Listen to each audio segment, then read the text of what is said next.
Hi, everyone, and welcome back to It, Eragon. An Congratulations interesting on the childhood lottery pick, Lynn. movie. How much do you know about this franchise, Shiro?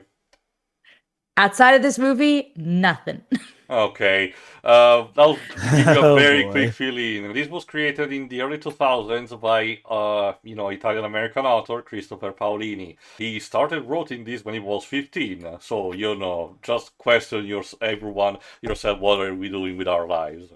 Um, Trust me, I've done that all the time.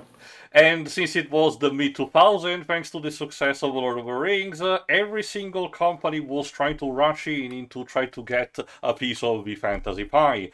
And not leading the charge, but very interested was 20th Century Fox, which had projects in the bank like Percy Jackson and this. So enter the December 2006 movie adaptation directed by Stephen Fangmeyer, which did a special effect, if I recall correctly, for a couple of movies like Terminator 2, Lemony Snicket, a series of unfortunate events, and so on. But I think this was like his only directorial debut.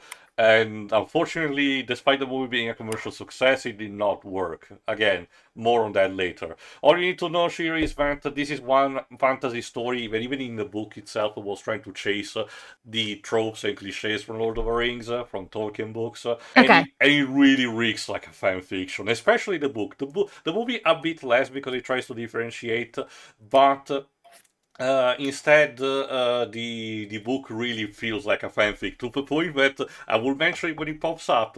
There's a not self-insert character, but something very close to that, which is a typical sign of fanfiction. But more All on, right. on the Oh, movie as it goes on. So tell us where we should start, Shiro.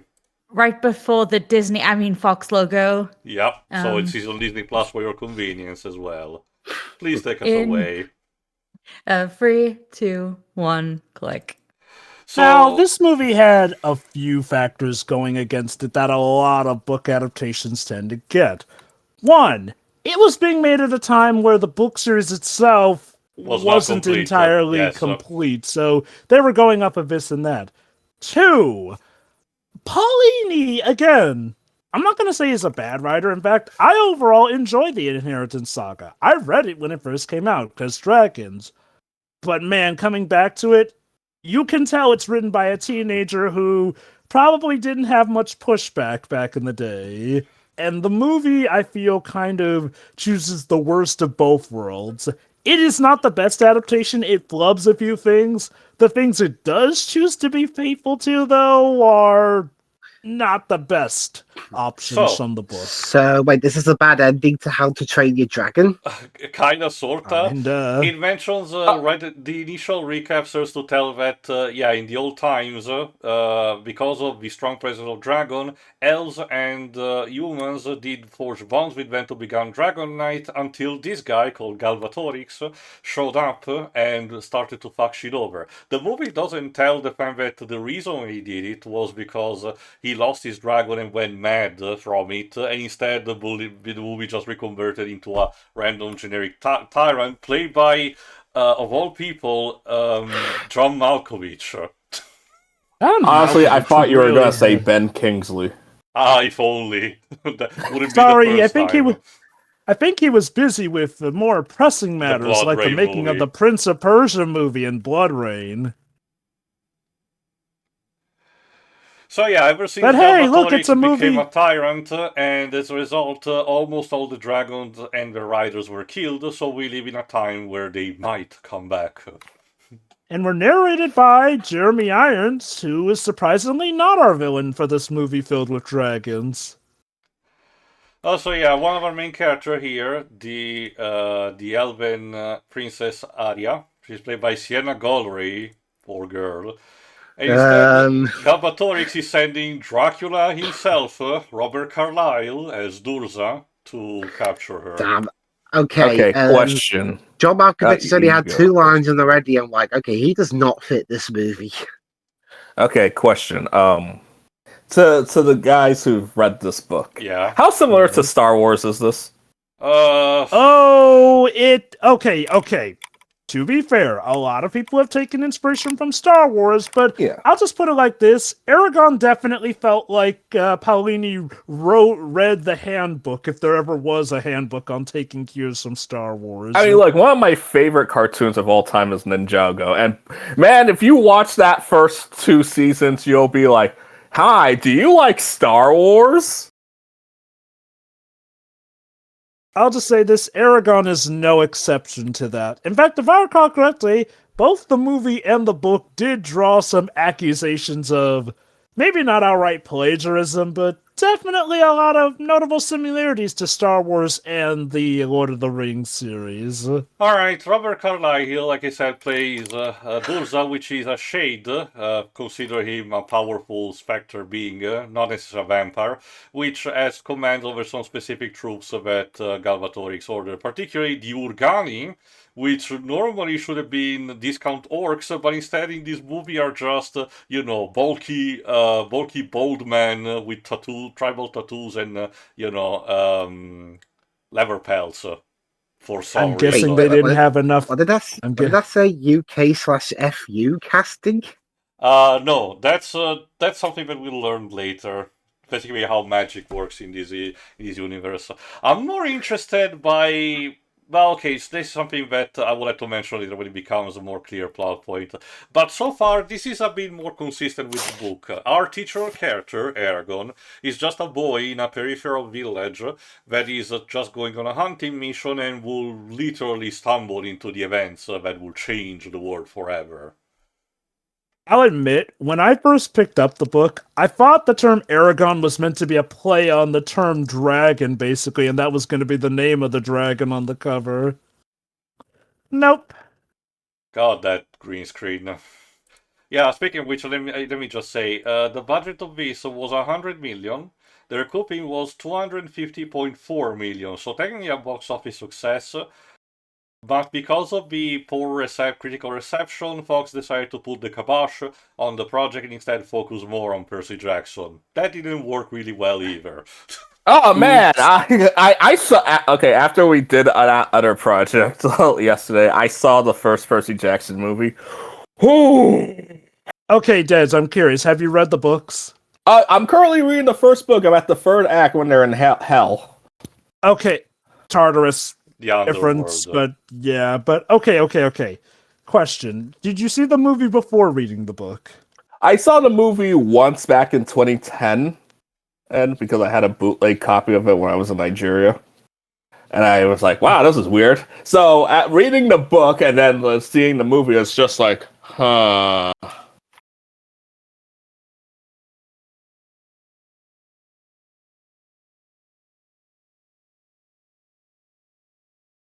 They technically got 2 movies, but apparently they knew the second film was going to be the end. That is and the it biggest, shows. That is the biggest, breath mint candy I've ever seen. Mementos. It's meant to sustain you for life. Double your refreshment. Oh no, she's dead. Who is she? Sienna Gallery with Jill Valentine from the Resident Evil movies. Whoa! A Jill sandwich hatched an egg. It looks like the crows made a forest sandwich. Fun fact, actually, this movie is the reason she was not in Resident Evil Afterlife. Also this. For those who don't know, watch Dominic Noble did cover the comparison with this, so he gives a better summation that I can give. But just to mention, in this movie, Galvatorix troops are your standard Imperial troops dickishness that you've seen in Star Wars, to make a comparison. While in the book, nobody gave a shit. The idea of Galvatorix dictatorship was more, less about standard, authoritarian fascist dictatorship and more about Scar from The Lion King. Once he got in power, he stopped giving a shit, so the reason the peripheral villages got fucked over was because they did not have anyone even remotely protecting them when they should have. But instead in this movie, they tried to, spell it more out to you that he's a bad guy by having his troops being dickish to the villagers. Now, to be fair to this movie's portrayal of Galvatorix, I kind of get what they were doing with him here, because Galbatorix had little to no presence in the first book. No, in the it's sense just that, described as this mysterious Dark Lord because they want to build up, the mystery. Kind of like how the Emperor was technically not around to be Yeah. seen during A New Hope, essentially. So, if I'm being fair, I kind of get what they were trying to do. Give Galbatorix some presence, but still not spill the beans with him, because technically we're not supposed to know until later books. Hi, Jeremy The Irons. The problem is that in this movie, unfortunately, it leaves Galbatorix with little substance of anything. Also, yeah, like I mentioned, Jeremy Irons in a movie about dragons where he's not the bad guy. I guess he learned after being eaten by a dragon in Instead, Dungeons and Dragons. to go back to the Star Wars comparison, he plays the Obi-Wan of the movie. No, not even kidding. Old guy who clearly knows more that he leads to and, will function as a mentor to our main character. Also, he's just old and washed up. It's not like he's an ex-badass, so...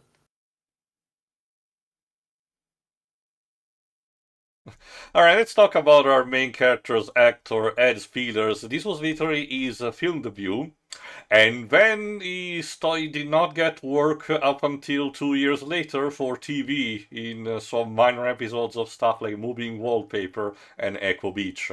Thankfully, his career eventually moved on, and he has been appearing in a lot of other movies, like recently The House the Jack Built from Lars von Trier, Irish Wish by Janine Damian recently, and he's supposed to star in a movie called Wind of Change. He voiced one character in the Battlefield 1 campaign in 2016. Good for him. So, needless to say, while he had a bit of a rougher time than Logan Lerman did after the Percy Jackson films, he eventually found his footing. That's good. There is another funny thing about the Percy Jackson comparison. Percy Jackson got a show on Disney Plus. Now Eragon has officially getting a show on Disney Plus. Well, not officially. That's actually... Not now, Dej. As in, not too long after the Disney buyout, Christopher Paolini immediately moved out, since Fox was still holding the license, to talk with Disney about the possibility, and that was left in limbo for a bit, but ultimately confirmed. The thing is that we haven't seen anything yet since. Oh no, because we got news back in February. Mm-hmm. That Todd Harfin, Todd Helbing, and Mark Webb are part of the adaptation. Okay. It's interesting because apparently the reason we're getting to that is due to the fans using a hashtag back in 2021, which was 15 years after this film, by the way. The hashtag Eragon Remake, it really picked up steam when Paolini himself stepped in and encouraged fans to keep up at it, and he joined in himself. So by July 25th of 2022, a television series for Disney Plus was announced. And hey, going off of the Percy Jackson series, there's a possibility that they can make it work. Well, so you know what this means, Disney? Eventually make an Artemis Fowl series to make up for that movie that you're trying to pretend doesn't exist. Sorry, Jova. Artemis Fowl does not exist anymore. Remember, they removed it from Disney Plus, so it's nowhere to be found. Look, it's okay, Jova. You're getting Animorphs by Ryan Coogler. What? That got announced. Ryan Coogler's making an Animorphs TV show.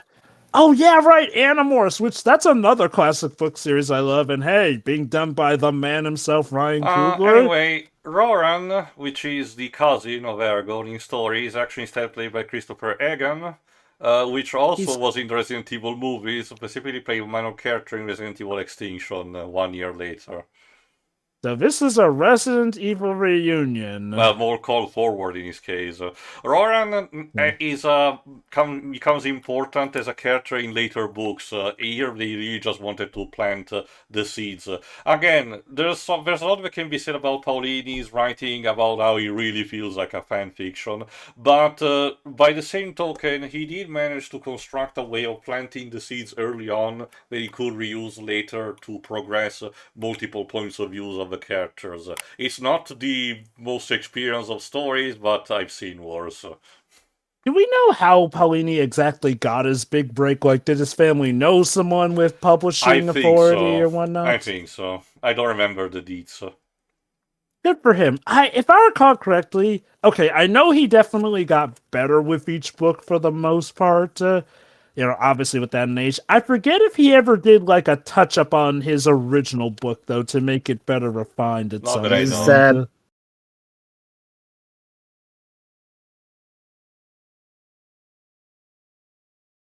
The cousin character, is he going to become the villain? Surprisingly, no, Dweebs. Instead, I will tell more after the movie's over, but basically, Roran becomes sort of a new leader figure for the village as a whole, and starts a pilgrimage of sorts.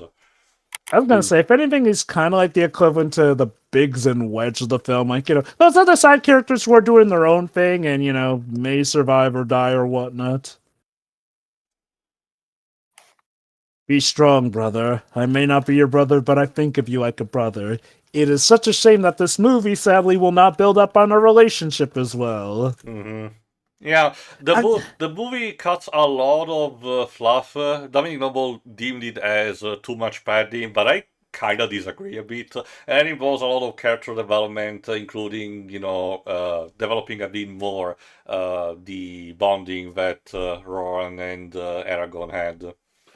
I don't want to say that this movie sequel baits too much, but it does feel like a lot of stuff the mentality was cut the stuff out, we'll save explanation of it for the sequel, which we're absolutely, totally, positively going to get. Since it's a Fox production, in the mid-2000s, obviously they got Industrial Light and Magic to do the CGI for this movie. So you should probably have high expectations for how the CGI looks for this. So let's put it to the test and see how the dragon, which we had a clear image on the cover, will look like. And it's hideous. Don't okay. If we're talking about the design, I get it. The rendering itself, I'd say, works out well enough. I can't believe that the CGI monstrosity is supposed to be on screen. It's certainly a better effect than the Garfield movie, which was released around the same time, and that was also Fox. Also by Fox. Yeah. But design. This dragon did not have fur in the book. No, it was, a dragon, scales. The cover seemed to suggest that the specific dragon, we will get the name of this dragon later, had a more Chinese, dragon-inspired design. Okay, so touching a dragon's head wakes up a Jerry Irons, John Malkovich, and Alice from Resident Evil from their sleep. No, Dwibs, that's not Alice, that's Jill from Resident Evil. Yeah. Jill. But to give Sienna credit, she definitely got down the likeness of Jill perfectly in Resident Evil Apocalypse. And I guess in Afterlife and Retribution too. Also, Robert Carlyle is basically on autopilot. He's one of the better actors for this movie, but you can tell that he's just here for the paycheck. Well, he's professional enough to, not fucking it up. Hello, I'm Robert Carlyle, and I'm doing my villain bad guy role number 179. Oh, okay. The year before was in the Mighty Celt and Marilyn Hotchkiss Ballroom Dancing and Charm School. What the hell is that? And the year after was in 28 weeks later. So this was a role that he took in the meantime to get extra cash. Let's see. Oh, yeah, this is 3 years after he played Adolf Hitler in the miniseries Hitler: The Rise of Evil. Was Once Upon a Time already starting at this point, Jova? I know that he plays the Rumpelstiltskin equivalent. Let me check. Rumpelstiltskin and Beast equivalent. Actually, no. Once Upon a Time started in 2011. That said, in 2002, he was Jimmy in a movie called Once Upon a Time in the Midlands. Alright, Shiri, what do you think about the baby dragon so far? I mean, considering when this movie came out, it could look worse. Yeah, I was going to say, I've seen worse. Also, in terms of her design, it's interesting. You mentioned a Chinese look, but assuming that's this dragon, can't say her name yet, but assuming that she was the dragon on the cover of the book, she looks a bit more typical, and I'm sorry, Tio, she murdered a rat. Well, I see worse effects that came out after this movie. I think Teos's issue aren't with the effects per se, it's just the design they character chose design, for the dragon. you know. Let me put it this way, Dweebs. Imagine if for Crash of the Titans we did had on the cover the design from, say, Wrath of Cortex instead, but in the main game you get instead, you know, the one from the Titans duology. Okay, so here's okay. I'm sorry, but why does John Malkovich sound like he's reading the lines for the first time off a teleprompter? Because that's probably what he was doing. Here's the problem. They want to portray Galvatorix as this giant-threatening villain, but they don't give him much to do because, again, in the first book, doing around the time? He's portraying the role of a villain who technically didn't have much to do in the first book, which this movie is based off of. He was being John Malkovich. Or it's like he's got an earpiece in his ear. Probably and someone's too. just reading the lines. I guess John Malkovich was going in his head, okay, how do I make Robert Carlyle, of all people, uncomfortable? That mark is basically the signification of a bonding between Eragon and the dragon. Alright, so might as well talk a bit about this dragon's design here. So, ILM got a little creative with this one. See, apparently someone decided that we're gonna make her wings more feathery, instead of, the typical bat-like wings. Yeah. Because, get this, the studio was inspired by Angel's wings from X-Men The Last Stand. We really cannot escape of the bad parts of superhero movie adaptations, can we? God! Why even? Don't get me wrong, I like X-Men The Last Stand, but just because I like the design... Here instead, the Razak, which are the Nazgul's equivalent. In the book they were described to be still mysterious, but definitely more like Spectre. While in here they're just humanoids covered with worms. Because it's creepy. But yeah, no, look. I like X-Men The Last Stand. I acknowledge its flaws, but that being said, if I said, oh, I like the design of Wolverine in that doesn't mean that, say, in a Superman movie, I'm gonna make Superman dress up like Wolverine. Jova? Yeah. You forgot about one of the Wolverine variants in Deadpool and Wolverine. The one played by Henry Cavill, Calvary. goddammit. The legends were true. Don't mind me, I'm only played by Jeremy Irons. I'm not going to be important in this movie. Clearly. Alright, John Malkovich around this time was busy with the Hitchhiker's Guide to the Galaxy and Color Me Kubrick in 2005, and the year after this he was in Beowulf, which we commented upon. So he kind of had a bit of a busy schedule, so I get the idea it was just, again, another role that he took for the paycheck. Which is funny, because... Did they cast Jeremy Irons here because of D&D? Possible. I would not surprise me. Like I said, though, funnily enough, he's not playing the bad guy. Honestly, I'd have thought they'd have had Jeremy Irons play Galvatorix instead of John Malkovich. Alright, this came out on the middle of December in 2006, at least in America. And it was around the same time. Man, December 2006 was packed because we did had the Nativity Story, if I recall correctly, yes. Apocalypto from Mel Gibson. Terrible. Blood Diamond. The movie that Jova made us watch a few years ago, Unaccompanied Minors. Joy. Oh god, that movie with Tyler James Williams? Think so. Yes, back before he... Well, okay, to be fair, Everybody Hates Chris was a thing by that point. Oh, yes. Oh, yeah. Oh, yes, it was. He was the most popular child star in that movie, honestly. And yet they didn't make him the lead character. Alright, before continuing, I need to mention this. The book, the movie is summarizing the sequence super fast, because in the book, Eragon and the dragon do spend a bit of time together, not that much, just a few days, or like a week or two, tops. Not that much, but at least a bit. And during that time, the dragon does grow.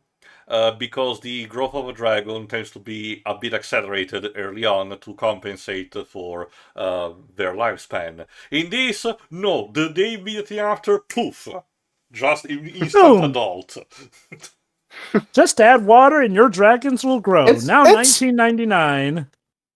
between the Harry Potter and Lord of the Rings boom, it's really interesting seeing how companies were trying to be like, we want our success, and Like, and okay. like they really do. I get adaptations need to streamline some things in order to get to the point because there's only so much you can adapt before. So yeah, they got Rachel White to voice the dragon. Although the dragon can communicate only telepathically with the respective, person that they bonded with. It's funny because, okay, I don't know who really pioneered this. This definitely, what I'm about to say was not the first. But a few years before this, the first Drakengard game came out, and the protagonist, Kaim, does have a kind of a similar mechanic with the dragon that he bonds because the way things work in the Drakengard universe, if you forge a covenant with an entity, you need to sacrifice something. Kaim sacrificed his voice, so he communicates with the dragon only telepathically. Let's just say that compared to the Eragon, Kaim is a bit more unhinged. But that's kind of what you should expect from a Yoko Taro story. I'll just say that. Well, and I was expecting sunshine and rainbows from Mr. Taro. Yeah, so let me. So I guess we have to ask Yoko Taro on Twitter. It's like, hey, were you inspired by Eragon? No, I can't believe it's an old type of cliche associated with fantasy, but I don't really remember who pioneered. I'm just interested by the fact that these stories came out around the same time. That's my drawing of the Welsh dragon. Actually, that's a Nipoglyphs.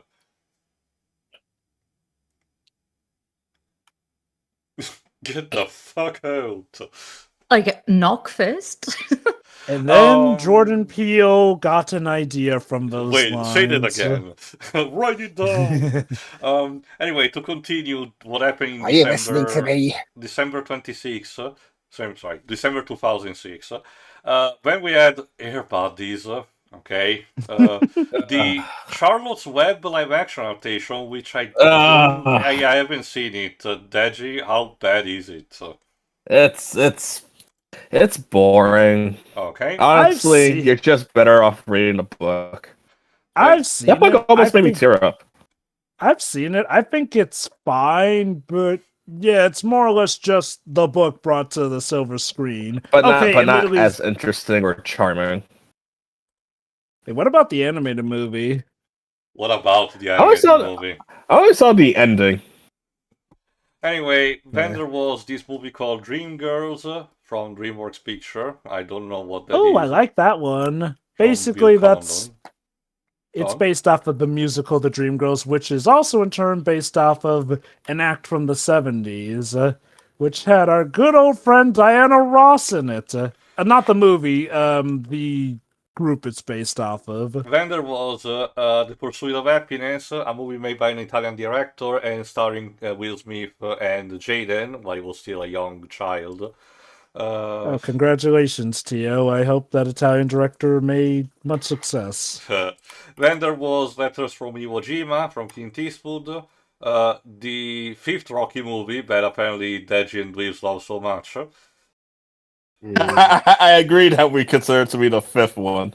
Good. Let's just keep it like that. From Robert De Niro, The First Night at the Museum, We Are Marshals, the 2006 Black Christmas that we covered, Children of Men, and Pan's Labyrinth at the very end from Guillermo del Toro. So yeah, December 26, 2006 was super packed. Well, crud. So yeah, the Razak have come to inspect the village. Again, this is clearly inspired by how the Nazguls, investigated the Shire. I'm guessing they changed some to the more worm-like design to keep people from really turning up the you copied Lord of the Rings or Star Wars allegations. Is Tom cruising it?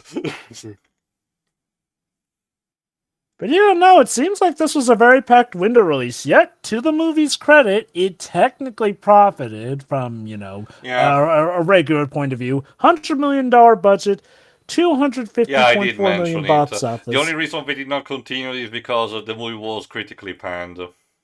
Which, I gotta say, I do find it interesting, especially in this day and age where companies who you would normally expect would just be obsessed with the profits do actually take a step back when they No. get, absolutely scalding Again, Job, reception. my personal speculation is that Fox believed that they should have, doubled their focus on Percy Jackson instead of branching. Good job you landed on the conveniently stacked hay there and not a bit of spikes or something. Watch out, it's you're gonna interesting. crash. Ah! The author of Percy Jackson wrote a letter to the studio saying that why this wouldn't work. Why it's like, here, I'll fix this. And he said the most brutal thing that I can never come up with. He said it came off as a botched hatchet job. I'm like, Did you say that about the first movie or the second one? The first movie, because he read this because he read the script and he wrote an email to it. I can send you the link. Wow. Okay, so that must have been done behind closed doors at the time, since that sounds like something that would violate NDA if he spoke out about that publicly. What, you on your own of they it, gave giant up on arm? the No, I mean movies. he redacted the names. So it was something he didn't share on his website. Okay, now, I'm sorry. How the hell is this the dragon's fault? Well, okay, he's grieving, obviously not thinking straight. No, I'm sorry. I've met plenty of I've seen plenty of other examples of people dying, feeling guilty about it, but not acting like an arsehole towards the person who's trying to help him. I mean, he is legit kind of just a kid who's lost his uncle. Like, yeah, there are some people who wouldn't lash out. There are also a lot of people who would also lash out. Now, that being said, one problem is how rushed this next sequence of events is about to be. Which, to be fair, kind of was the case in the book. Like, that's the problem with this movie. The times where they really do need to adapt from the book, they don't. And the times that they do choose to adapt from the book, they choose arguably some of the worser options. Oh, there's your bloody funeral. Yes, a quick burial with fire.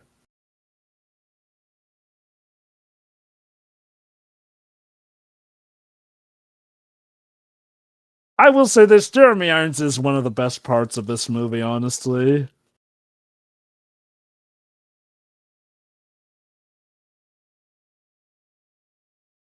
I don't remember Luke yelling at Obi-Wan that it was his fault that Beru and He's a more bitter Obi-Wan. I see. He has good reason for that.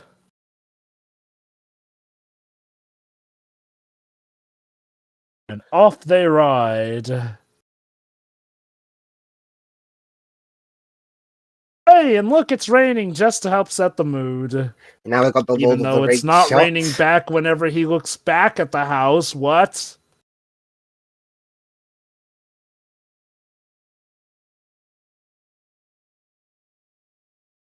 Yep, Lord of the Rings shots. Visit New Zealand. Wait, where was this filmed? It may have actually been filmed there. Let me see. Oh, yes. It was filmed actually in various locations of Hungary and Slovakia.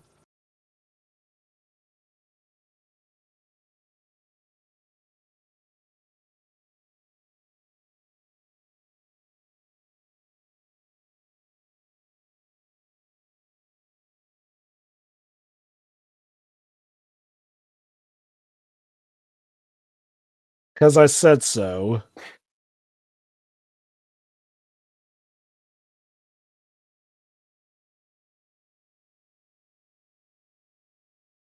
Heh.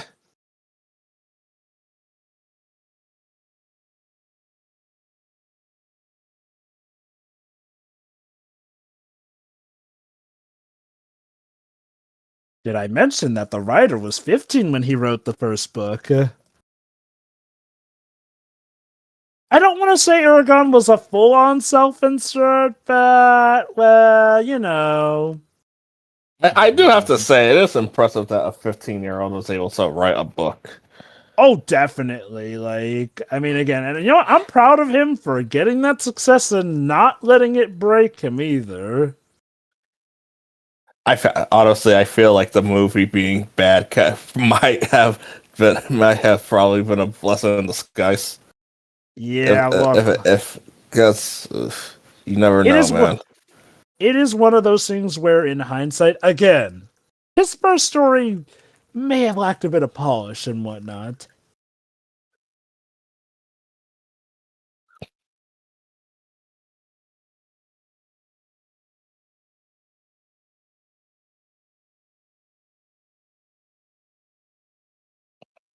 So get The ready to dragon have your killed world my rocked. dad. Uncle.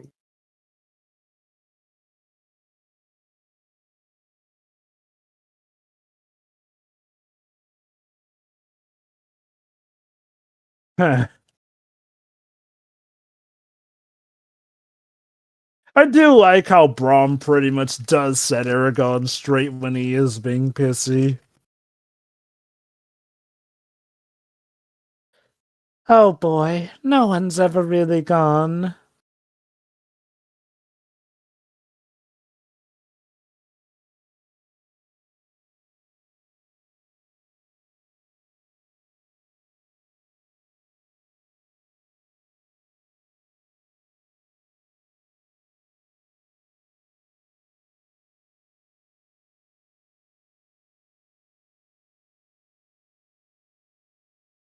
Conflict resolved.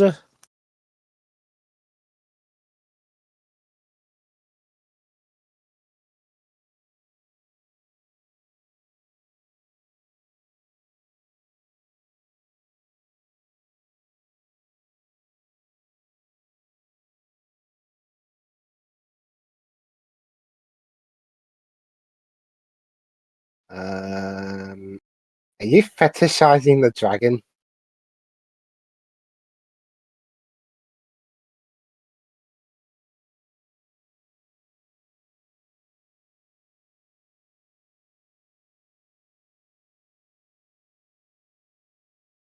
You talk about him fetishizing the dragon. Thank goodness he's not his character from Dungeons and Dragons, or that absolutely would be him doing that.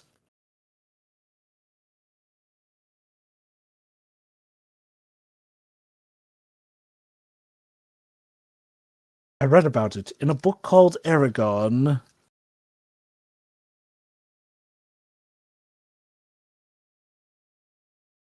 Welcome to being the chosen one.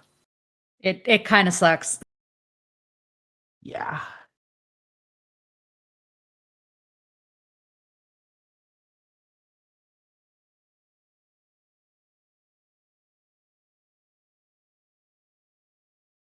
Okay, that seems a bit cruel towards the dragons. The dragon just has a heart attack when the rider dies.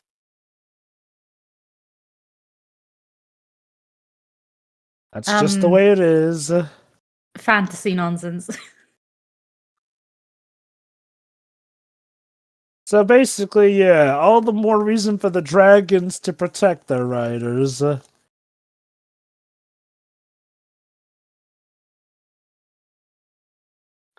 any of you guys played the Eragon video game? No. Nah, I never got around to it, sadly.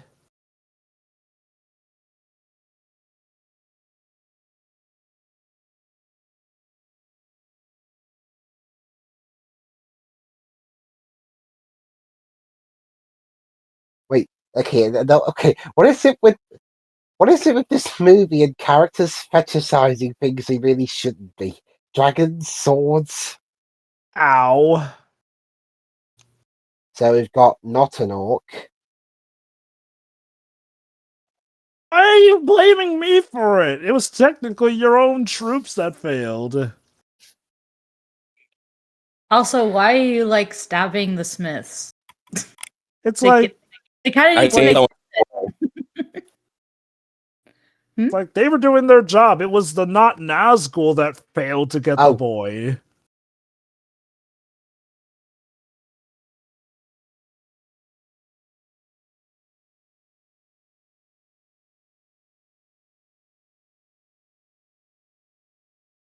Oh, I see what they're doing.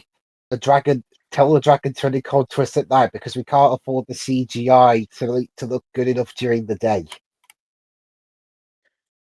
Again, like, I don't care for the design of the dragon, but I guess this is wouldn't the say point of the movie where rendering they is ran out of bad. budget to do that.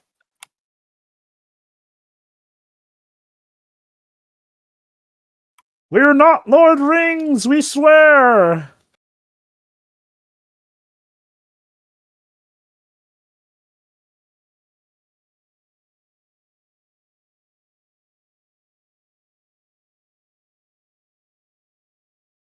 Basically go off the path to better lose them if anyone's tailing after their trail.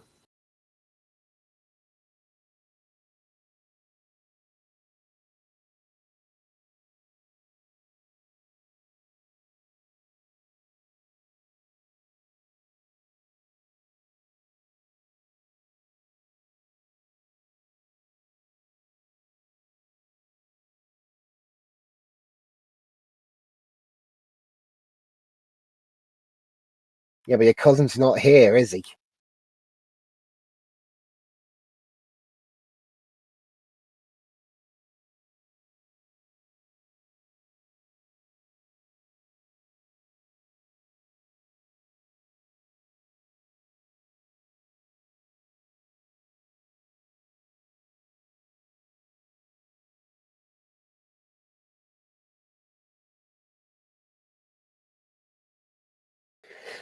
Time in for a these training montage.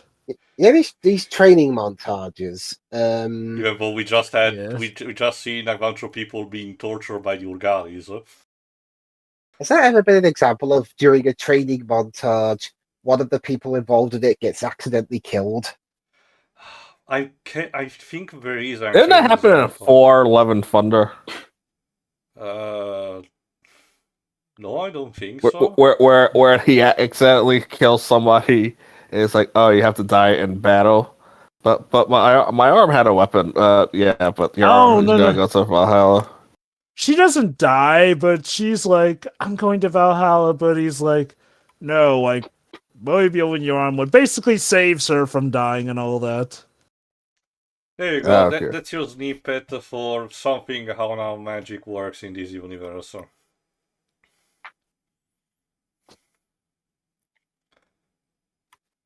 Magic. No, it's simple survival skills. It's also worth noting that Eragon's characterization in this movie compared to the book is a bit different. In the book, Eragon has a strong moral compass to a fault, because that gets him in trouble more time than it's worth. While in the movie, he is definitely curious but more ignorant than his book counterpart. I think the dealio is like they try to balance out his naivety by having him try to act on it, but Braum basically pulls him back from doing it. Yes, which, we while want to it be does, Lord of the Rings. which, you know, while no, they filmed this in Hungary and Slovakia. Slovakia, because it's cheaper, of course. So, question. Yes. Yes. Is our protagonist the self-insert you were referring to? Oh no, don't worry, Shiroi. We will get that specific character in a while. Not that Let me long, put it like but, this, Shiroi. It may have hinted at Eragon maybe being the self-insert, especially since he was close to Paulina's age when he was making these books, but there is an even more blatant other character for that. So you get 2 potential self-inserts for the price of 1. Ah, this scene. Yeah, I think actually we're about to get this self-insert character almost right now. In the book, this fishing town was described to be a bit more elaborate, while in here, the set design looks cheap as hell. Again, it really feels like I'm watching just a slightly over-budgeted Uwe Boll movie. I wouldn't necessarily go that far, but I come do get what you In mean. some places, at the very least. Like the Blood Rain movie, argue had a bit more better set designs. I dare say the Blood Rain is probably his best looking movie. I think if I can In the Name recall of the correctly. King is a bit better. The first one. Oh, right, the one where he got flipping Burt Reynolds in. So, Also, John yeah. Rhys Davies and Matt Lillard. Love the Ow. purple pink filter. Too much pink energy is dangerous. More on this Kylo Ren character later. Oh god, I can't wait to talk about his actor too. Yeah, here we go. This is the introduction of the character. I forgot her name. I think she was just called the fortune teller. No. She does have a specific name. There she is. Angela. There you go. Played in this case by Joss Stone. Not even kidding, Shearing. This character is literally Christopher Paolini's sister. Huh. He literally says when he created her character to be sister, and she's sort of a meta character, kind of like a bit of stuff like Merlin in Disney's Sword in the Stone, or the genie in Aladdin, in a sense that she participates in the story, but she knows more about it, including some level of purple awareness. For your displeasure, completely adapted out from the book is her pet cat, Solenbaum. Think of your average. Oh, so what's the point then? Think of your average caracal cat, you know, those fucking beasts, but pitch What black, did a calico do to you? but pitch black can talk and can shapeshift. Yeah, it was actually referred to as a werecat. And they didn't add it. Why? No idea. Maybe they thought adding another character would have wasted too much time, but I disagree. Also, That's okay. sadly, they kind of took out her meta quirks in the movie. I mean, she's quirky and strange here, but she's not meta cool like she was in the book, which I feel like you're removing the fun of the character there. Look at it And this that's way. all. I know you told me that. Oh, hello. You told me that you and Alice have started, Final Fantasy XIV. But how much do you know about the plot by watching people like Bullpixie or Shen?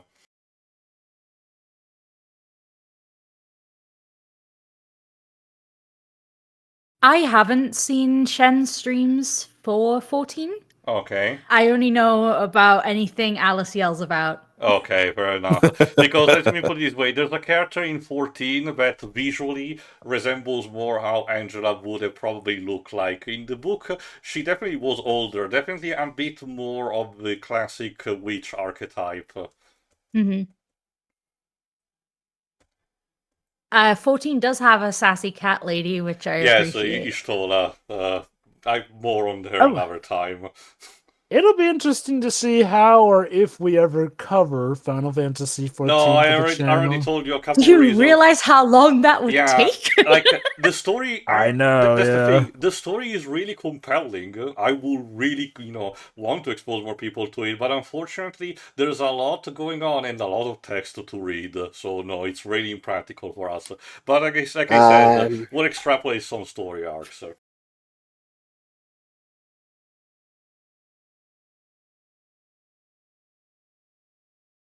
So we've got Discount Eowyn here.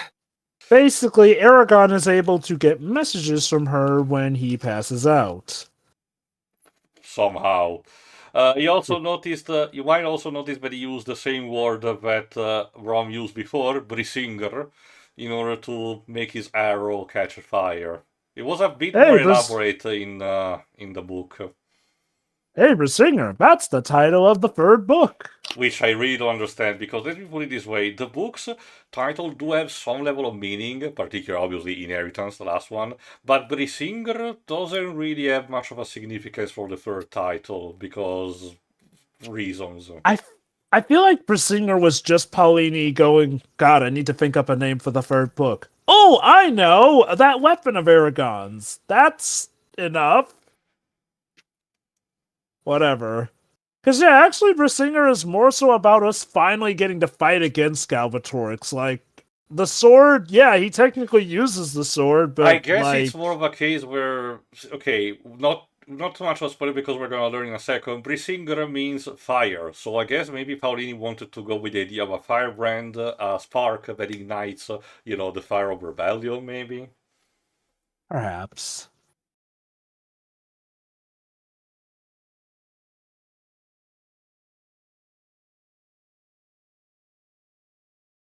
There you go.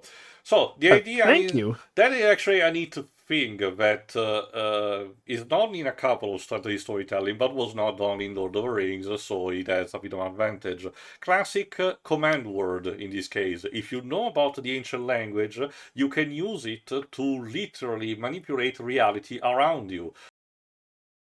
Kind of weird in a sense, but every single being has the potential to do it if they have sufficient knowledge and life power, because it literally consumes your life essence and you need to potentially replenish that.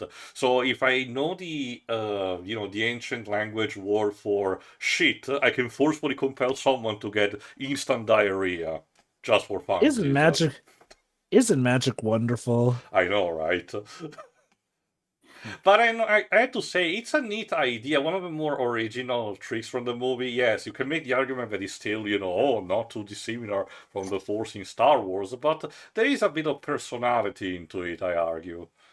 Oh yeah, let me make one thing clear. My issue is not so much a story taking inspiration from Star Wars or Lord of the Rings, because look, that could happen unintentionally even to this day at this point in time. Like, originality is not going to be absolutely everything. What I Look, do prefer, we're not though, all Miyazaki, okay? We What don't I do invent tropes. So, like, again, what did draw me to Eragon was that it did have enough of a special spin on things in the books, at least, essentially. Again, part of the issue with the movie is it kind of waters down some of the things that differentiated Eragon from Star Wars and Lord of the Rings. And mind you, Eragon was already getting allegations of riffing off of those two franchises as the books. So keep in mind, you water those down, and of course people are going to figure you wanted more. In fact, there's good reason to believe that Fox indeed wanted people to think we were getting another Star Wars or Lord of the Rings from this. Because, those were pretty much the big giants of the time. I'll give them credit. For the Disney Plus series, you think they're going to take some inspiration from that live action How to Train Your Dragon remake? Maybe, who knows? Possible. I wouldn't even be surprised if they take some cues from this movie as well. Like, it's not like this movie's all bad, even. Okay, that's one thing I do wonder, though. Tio, do you think that for all the problems in this movie, that it deserved as much scorn as it got back in the day? No, I don't know yet about the Percy Jackson movies, but from what I understand, those are not good adaptations either, and they were allowed to continue at least for a second movie. So honestly, this should have been given at least one more chance. Again, if the Twilight movies were allowed to finish through, I think at least for as bad as things we have gotten, I think we should have seen what happened.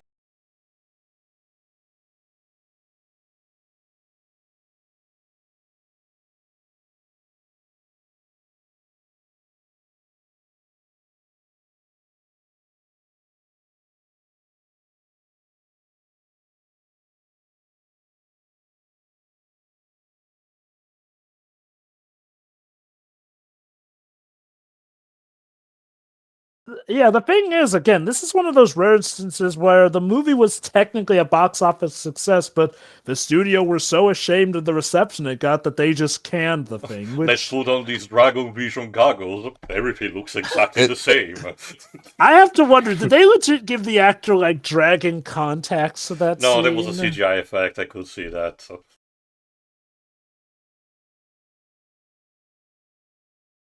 That's cheating.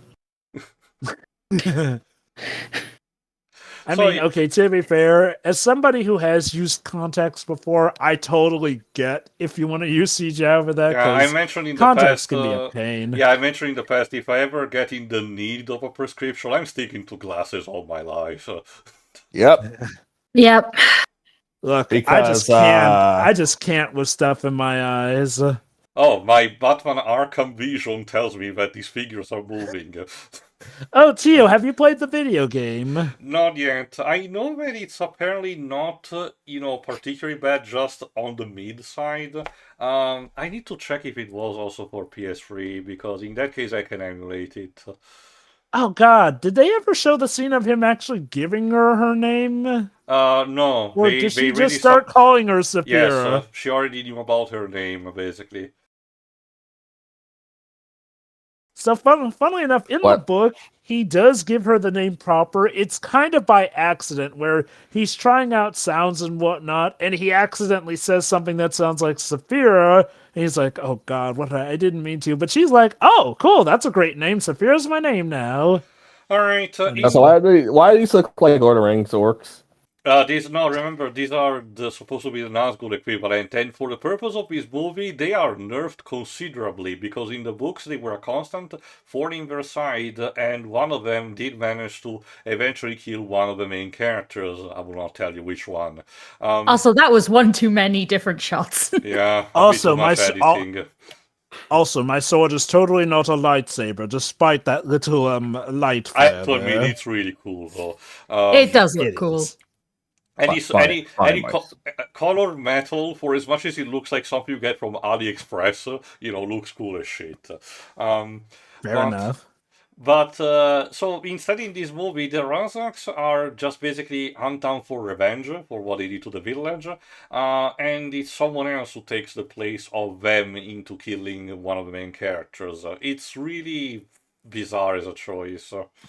Especially because I don't think it was revealed yet by this point of the movie, but in the third book, Brisinger, Eragon actually manages to track down the nest of the Razaks and contemplates potentially about leaving them alive because, they're still a species and everything, but ultimately decides, no, unfortunately, gotta go full anarchy on these.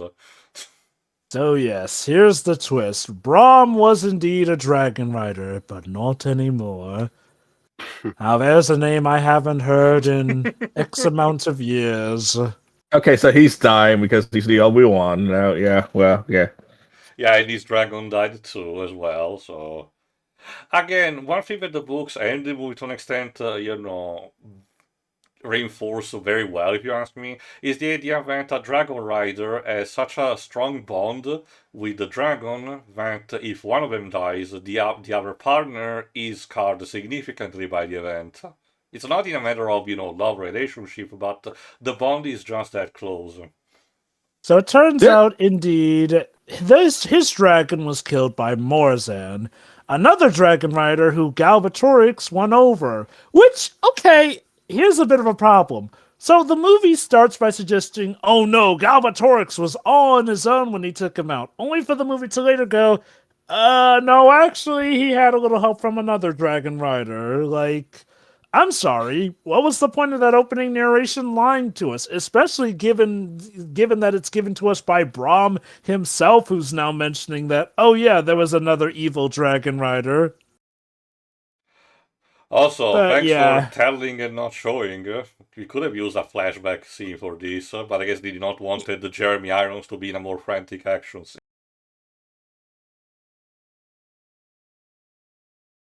I feel like he could still move well enough for an action scene like that, so I don't get why they didn't. There's this book series called Fourth Wing, where it has a similar premise of dragon riders, and if either one of them dies, the other dies as well. Yeah, like I said, it's kind of a symbiotic relationship. It's insane. From what I've looked up, it's insane. Have you actually seen instead the first Dragonheart film, Edge? No. Definitely going to show you that. It also has a similar principle to it. But I like Teo, I either get you the book or you look it up on YouTube because this premise is so insane. Also, it's getting a TV show adaptation from Michael B. Jordan's production studio. Huh. So I feel like if it comes out and they're faithful, we're gonna get some Twilight insanity. Okay. Is he gonna finger gun shoot him through the head? There's with all due respect, it was the Razak you sent after the boy, not these guys. Just blaming the nearest person in proximity. Like... Domain expansion. Spirit gun. Yeah, but yeah, okay. You are in command now. A literal finger gun, that's funny. Yeah. Like I said, Robert Carlyle is just an autopilot, but he is professional enough to not phone it in.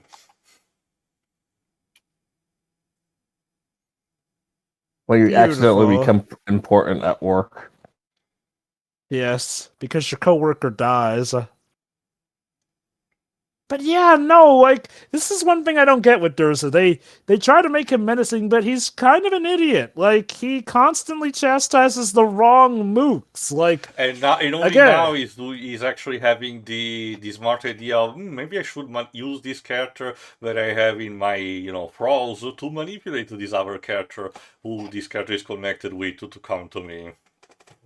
oh come with me, Eragon. I'm totally not Actually, Robert Joker, Carlyle in Dream disguise. Filter, Forest, Dream Meeting. This is the scene towards the end of this Final Fantasy VII, where Cloud dreams about Aerith. Oh my god, you're right. Which This is a Sephiroth also spaceship. uses to his advantage. But yeah, no, basically Robert Carlyle is catfishing this Yeah, boy. it's literally, Durza is holding me prisoner at these coordinates. Here, these Google Maps coordinates. So find me there. Eragon, there's this hot female in your area who needs your help. Hot single dragon riders in your area. Well, okay, technically she's an elf, so hot single elf. Hang on, Freeran, I'm coming to save you. Teo, I need you to Photoshop that hot single elf. I'm pretty sure there's already one. Let me check. I know that there is hot single dwarves in your area as the usual servers, specific servers for Deep Rock Galactic. So yeah, Brahm's pretty much pointing out the obvious point that it's obviously a trap. This elf basically gave up her life more or less already. Don't go and rescue her. Okay, I forget if it turns out in later books that Eragon actually did the right thing and she turns out to be super important for their victory in later ones, but I believe as far as the first book goes, yeah, rescuing her is totally pointless.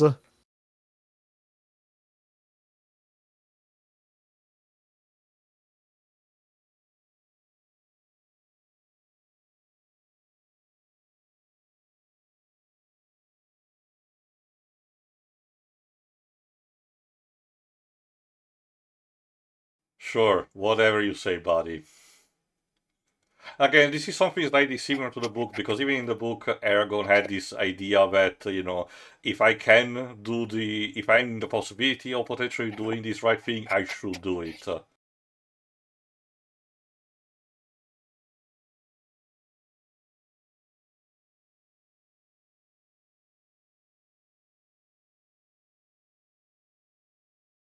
Well, it's not the Twin Towers, at least. 2 towers, Jova.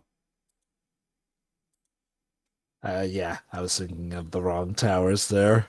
Well, released around the same time. Yeah, true. Very surprised that it was one of the few movies at Hollywood that got unscathed by comparison or censorship. Remember, Forrest Gump 2 was cancelled because it involved in its plot a terrorist attack. So this bit is just basically padding. Well, not really. It's important because Eragon has to rescue Arya from this prison. So so it's going to demonstrate how stupid our main character is. To an extent. Again, like I said, I think what a lovable character trait. If I recall, in later books, it was retcon that it turns out saving her was the right thing to do because she becomes super important. Yes. But as far as the first book went, yeah, this was a dumb maneuver. Also, hi, Kylo Ren again. More on him later. Mm-hmm. And we do mean later, because, yeah, we're over halfway into the movie, and they haven't even started to focus on that character, which does showcase a pace problem. That's one of the problems of the book to an extent as well. It jams a lot of things into its final act, believe it or not, including introducing new characters, because it wants to set up for the future. Again, it's the thing that it reeks of being a fan fiction wrote by a teenager. Again, I know that it sounds too harmful if I say this, but I do mean it in the nicest way possible. I think even Paolini himself has gone on to say that there are some things he probably would have done better with If more you've ever been on experience. the internet and wrote something when you're a teenager, you know exactly what I'm talking about. The chances are that even if you Well, still like what you wrote, you probably think that you could have done a better job. I from- remember someone said on Twitter a few years ago, Eragon was first made when the writer was 15 Ew. years old. Yeah, and it shows. It's okay. There's Like like an that. old saying I hear in the industry, and most people will say, "Never start with your dream project because your first project will rarely ever be your most refined one." Alright, the confrontation with Durza in the prison in the book is actually more simple, but here they try to elaborate it more in order to have, main character and main villain of the movie being properly confronting. I kind of get it when movies do this sometimes, where a fight that was relatively simple because there's only so Alright, much here you we can go. describe in a book. How did he get there so fast? Well, to be fair, he was lying in wait for him.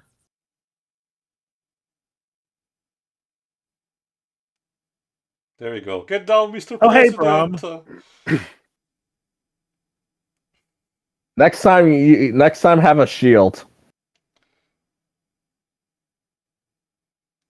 Alright, this moment, that particular headshot with the arrow, that was done by... That was clean. that was done by the discount Kylo Ren, which will actually show up later. In fact, his introduction was properly during this mission, and he partially helps, Eragon during this.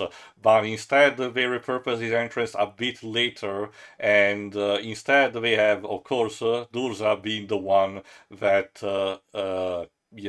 mortally wounds Brom instead of Arazak. So. You say discount, like everyone keeps saying like discount Kylo Ren, but this was first. Yeah. It's Okay, just the let me put feel it of this it. way. Released, okay, I don't think it was still released on the same time. The character that we will meet in a second, that I was talking about, if anything, has a character journey slightly more similar to Prince Zuko. Slightly. It makes sense in context. He's built up as the cool anti-hero, not sidekick, but, shoulder character that has to, be in foil to the main character, which is instead more a Boy Scout, and this later on causes a bit of a conflict of interest, and it develops from there. But, again, the movie changes a couple of things about him. I can't see in the dark. I love it. She goes, the way too much, but don't worry, they still get I away. will say this, if this is another Day to Night shot, I will say that it's done far better than the ones for movies done around this time, so good job for Fox for actually managing to accomplish this. But still, we need to have a conversations about movies making it harder to see at night. Yes. Yes. Not just movies, games as well that sometimes make stuff darker because it's more immersive.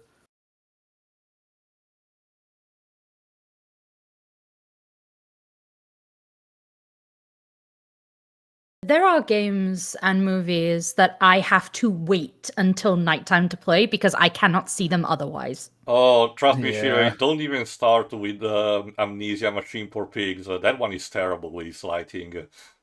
That is certainly a name.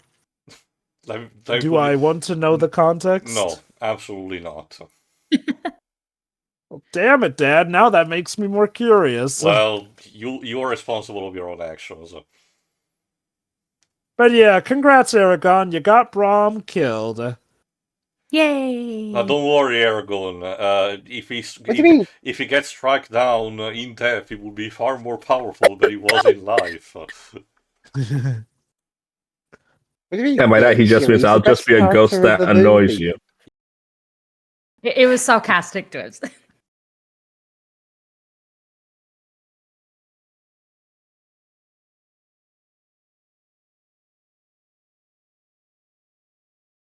Later books did retcon it that this was the right thing to do. But again, for the context of this story, no, he done goofed.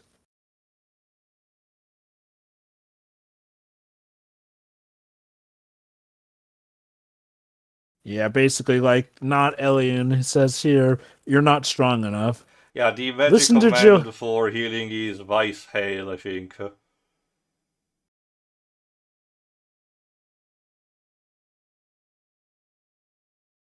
Listen to Jill Valentine, Eragon. She knows what she's talking about. Despite the fact that she was kind of a trigger-happy idiot herself in Apocalypse, but the writing wasn't doing anyone who wasn't Sorry, Alice had to make favors. Alice the main I was character. about to say, unfortunately. I kid you not, Unfortunately, bitch. yeah. There's literally a line where Jill freaking Valentine, in a movie based off of Resident Evil 3, her game, says to Alex, I'm good, Alice. but I'm not that good. Like, Jesus Christ. And you know, I think it was Tio who said it, though. Those movies probably would have been better received if Alice's role was basically just given to Jill. Like, yeah, it would have been weird having Jill But do at all least the it stuff would Alice be a main does. character. Yeah. And, you know, better than Jill getting, I kid you not, killed off screen in between movies 5 and 6. God, I hate the final chapter. Was it 4 and 5? I don't remember. No. 4's the one Afterlife, which is based off of Resident Evil 5. Alright, there you go. This is also consistent in the book. After building the tomb, Saphira's magic allows it to become diamond, preserving his body forever. I forget if they ever show her having pointy ears or whatnot, since she is supposed to be an elf. I don't think so. It's like not showing an elf with pointy ears. Like, what are we doing? Like, see, that's the thing, Joe. I remember later on, and by that I mean not too long from now, because the movie is already entering its last third. We were supposed to be in a dwarven city, but we probably won't see a single dwarf in our area. We were talking about those before. God. And like, and Saphira tries to do her best tri-star horse pose. They were trying to create an iconic image that was part of the storyboard. Sadly, it just looks awkward in the long run. More like because they cut off immediately to that from that. So Durs is back. Yeah, remember, as Ron said, unless you actually stab me through the heart, you cannot, vanquish a shade.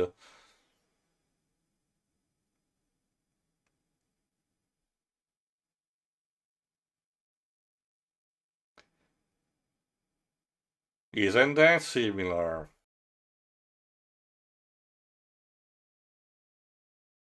The Varden, in case you need a reminder, are the rebel movement.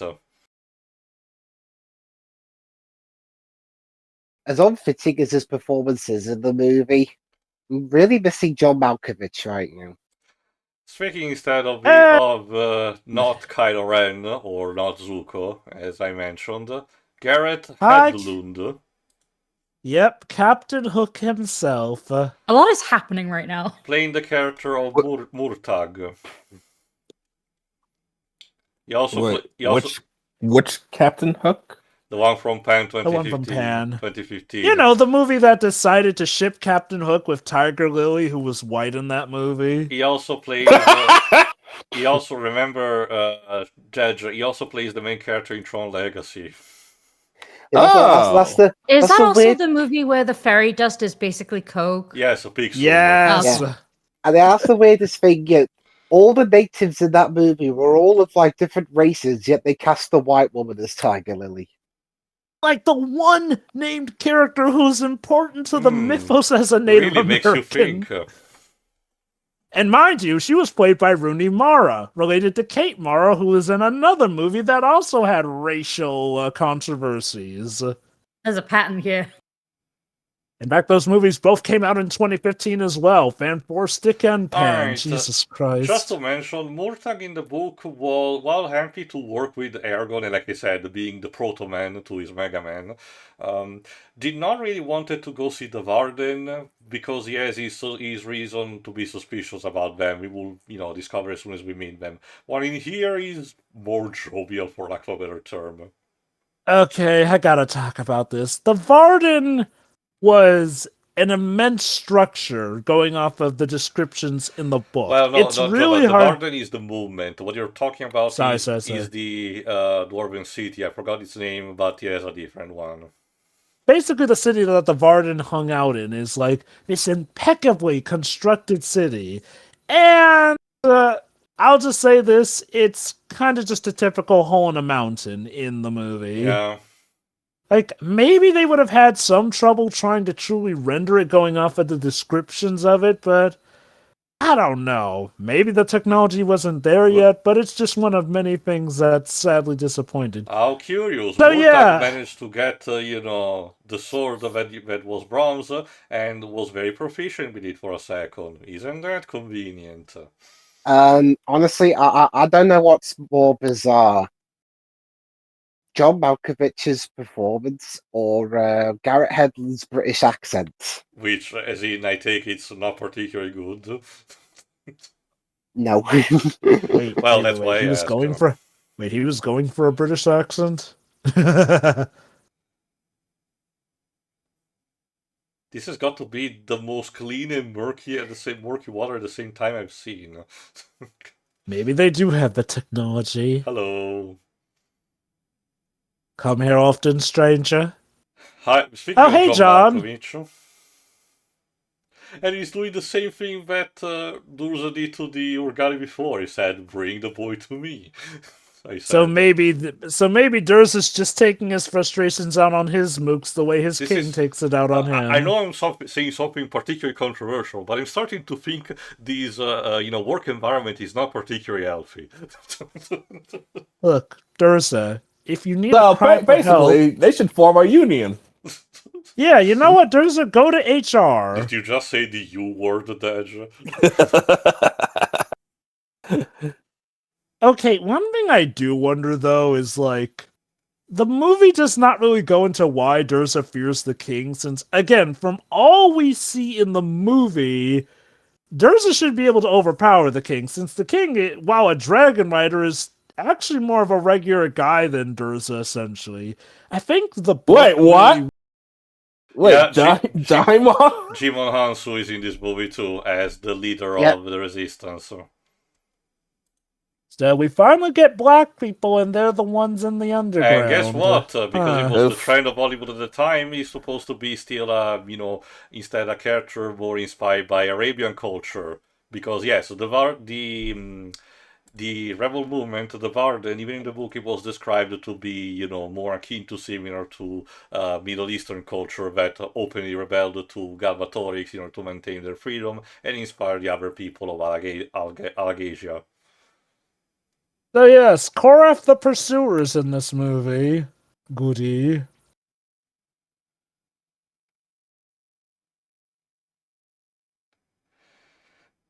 I know what you're thinking, Shiri. Man, this love interest between these two is super telegraphed, and the answer, yes. Yes, it is.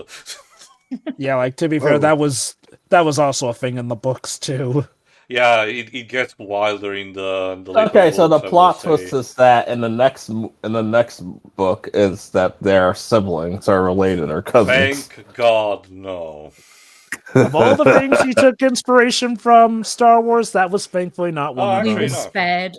Yeah, here are some dwarves, I guess. Yeah, the thing is that the book bothers to take a bit of time at this point to talk a bit about Eragon exploring the city and talking with the people involved, including, the rebel leaders, because, yes, Jim Lance's character, Ajihad has a daughter, which will come, the next leader, if something happens to him, and also the dwarven politicians, and the different clans. He gets an extensive explanation on how the city works. Paolini describes in quite detail how cool this place is, but in the book we get almost nothing. We jump almost immediately to the battle. It's like I said, mostly just hole in the mountain city. Sins of the father bullshit again. Yeah, that's because Murtagh is the son of, I forgot his name, the guy that Braun killed. Murzan. Yeah. Traitor! He didn't do anything. Yeah, that's basically his story arc, at least so far. Trying to prove that he's not his father. That's what you Why meant is- by him being Zuko. Jesus Yeah. Christ! Why is everyone in this movie a complete moron? Okay. To be fair, in the book, Murtagh acted pretty shady, so it at least made somewhat more sense that they doubted him. But Here, this though, isn't yeah, the book. Yeah. that's what I'm getting at, though. The movie kind of mucked that up. Also, for some reason, Durza's face is messed up here. Like, what I don't did know if I guess it's... Galvatorix did something to him to scar him? A bit similar to did he- what, Jeremy Irons did to Smurfy Lips in the D&D movie. Did Robert Carlyle watch the number 23? Oh, no, it's... There you go. He No, forgot... that came out a year after this, so... He forgot his... what's the term? It's not a lipstick, but something similar that serves to moisturize your lips. But yeah, I'm guessing maybe it was implied that Galbatorix did something to him off screen, since, if I recall correctly, he later even has a line saying, "Your suffering will be as bad as mine." Yeah, there you go. Lip balm, that's what it's called. Yeah, I guess he forgot his lip balm at home. Anyway, here's Also, yeah, Nazu- time for that shirtless sequence. Also, never there mind. is instead Nazwada, the daughter of, Ajihad. In this case, played by Caroline Chikeji. I guess that's her name. She's British Nigerian. I forget if her career took off after Sorry, this sorry. movie. How pronounce her last name? Let me type it in. You'll definitely know it better than me. Probably. Oh wow, she went on to be in Torchwood. Chikeze. Thank I you. believe that's how it's pronounced. I believe that's how it's pronounced. The year before she was in Eon Flux, so a bit of a step down. Oh, she was in Supernatural. Also, That 2 was episodes nice. of Torchwood. She's still doing stuff to this day. Yeah.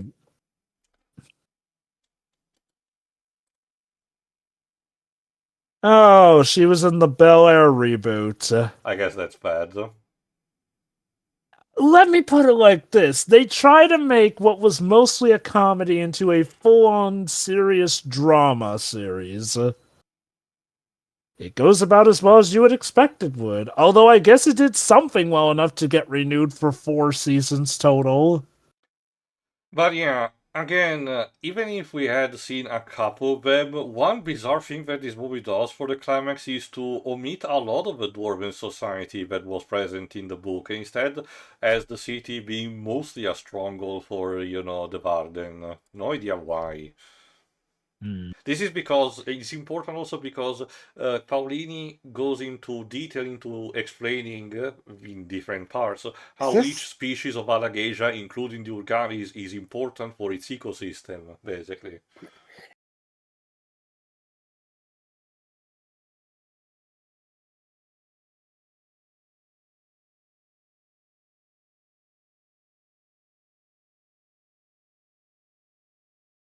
Is this Joss Stone's character? No, Angela, we've seen her already before. Yeah, she was the fortune teller from earlier. Remember, this is still Arya, Sienna Goldra's character. In fact, I think Angela did drop from the movie. Ah, God, your face looks terrible in that reflection.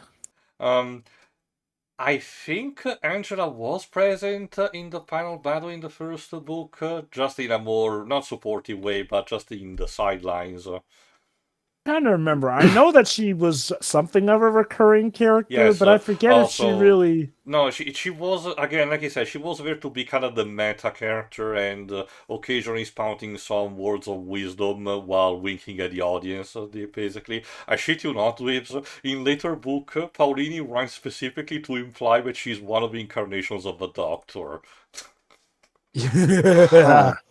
If Wait, anything, I'm sorry. to the Is point that that she... are you talking about Doctor Who? Yes, to the point where she even dropped names of the Rapsacorico-Fallapatorians. Doctor Who really do be that export that everyone likes to tie into. I remember some people once even doing... Okay, that may have been a fan comic, but I remember somebody once stating that Batman could actually be one of the lives of the Doctor in the No, long Joe, but run. you're wrong, because the Doctor Who comic were licensed by Marvel, not DC. Heh.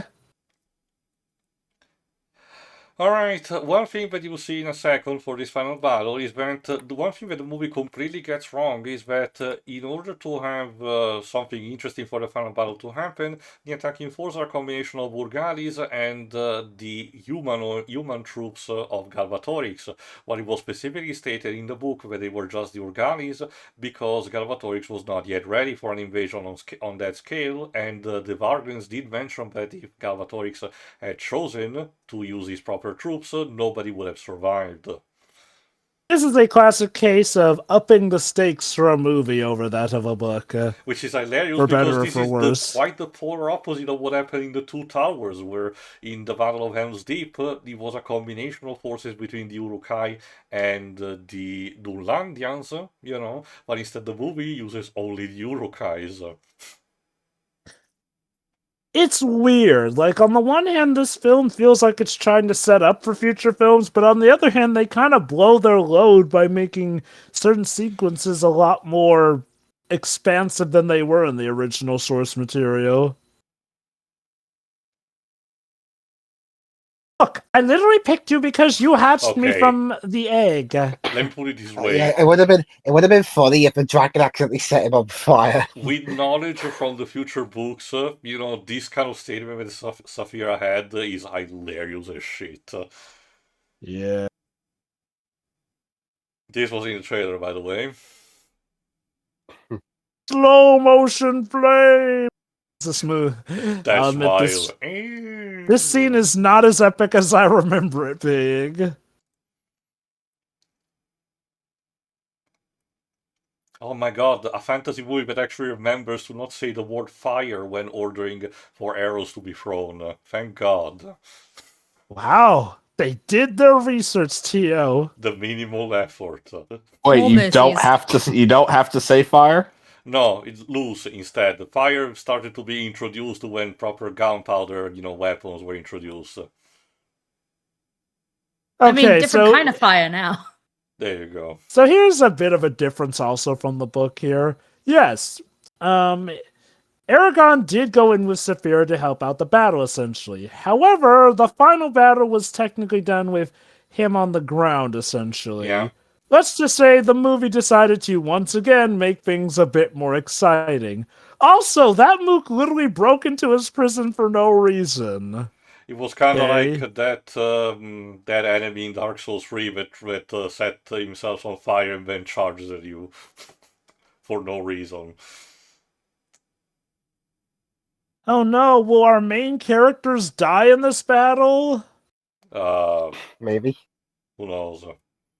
Or will we use the Game of Thrones Season 8 tactic of cutting away when it seems like they're about to die to save them? Yeah, I would have to say the action scenes for this movie are not particularly well choreographed, and the editing is trying to mask a lot of imperfection, which is, again, I can chalk it up to say that this is a directorial debut for Stephen Fangmeyer, and again, if I remember correctly, this was the only thing he directed. So, yeah, we're kind of overrun. How the hell Oh. do we fight our way out of this? It's funny you said Game of Thrones, Joe, because apparently he became supervising and director of visual effects for that, for all of the 8 seasons of that. Wow. And to be It's all fair, I connected. would say that even in the final season, the special effects for Game of Thrones were okay. Nothing Oh, too yeah, no, spectacular, but this- okay. The special effects were the least of that show's problems in Season 8. Although I will say, my favorite actor was the water bottle. And This of is a course, barbecue right now. Yeah, and Durza is about to take advantage of that to create something exclusive for the movie, a steed for him, a giant bat made out of smoke. Originally, Eragon's final fight was with Durza on the ground. In this version, they decided to turn it into a sky battle between... Probably because they wanted to have also Saphira to do something. Yeah. I actually don't mind this. Seriously. Yeah, like, you were totally going for Batman with that. Because, yes, he made basically a giant bat creature out of corpses, which, okay, I'll admit that is a pretty cool design. Robert, I think you're sleeping a bit too early in your Gabriel Belmont role. God, that's right. He was Gabriel Belmont. What Like a I choice. said, one of a few occasions where I was okay with the celebrity casting of characters because they were almost all original characters anyway. Oh yeah, and like honestly, Robert Carlyle did end up working out in the As role. Patrick Stewart. Oh, Patrick Stewart was lovely. And of course, Jason Isaacs. As Satan. Sure, why not? So, do you like that they decided to up the ante for this battle as opposed to the book, I'm Tio? fine with this. Again, my point is that instead it shouldn't have come at the cost of a lot of other things. It's one of those things that I would have been okay if it was ended, if the rest of the movie had been more accurate. But as it is now, it just tells me, well, no, you should have focused on, adapting what you didn't. One thing is consistent, that moves that Durza did in order to slash Eragon's back. In the book, he gets injured severely by that and needs time to recuperate. But in here, it's just a relatively minor inconvenience. 'Tis but a scratch.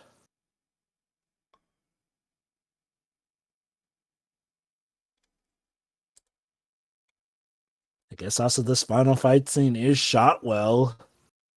I wouldn't. Okay, no, Yeah. this was before the return of the 3D craze, but I wouldn't be too surprised if they wanted potentially to capitalize on it. Wait, wasn't this? Well, true. Okay, there was a bit of a Again, 3D craze in like the early 2000s, but I guess you're right. I think by 2006 it was starting to die I down. think It would build. I think the first one that tried to reignite it was My Bloody Valentine 3D. Let me see when it was. I released. know it was definitely a thing around the time of Spy Kids 3D. Yeah, My Bloody Valentine 3D was 2009, same year also as James Cameron's Avatar, which obviously, capitalized a lot on it. So yes. Yeah, but End the of early 2000s. 2010s were Use the Force. Yeah, basically. I'm sorry, it's a small. Great shot, kid. That was one of a million. It's a small enemy, only 2 meters wide.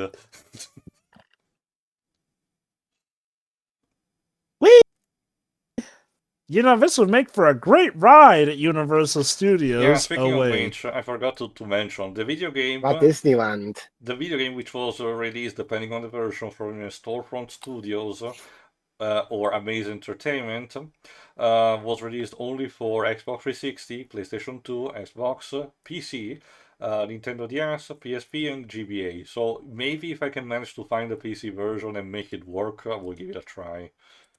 That is such a dick way to do it, man. I expected more. Whee! Now, as for the rest of the battle, I hope you enjoyed this bit because we don't get to see how they fight off the rest of that army. Puma man, he flies like a moron.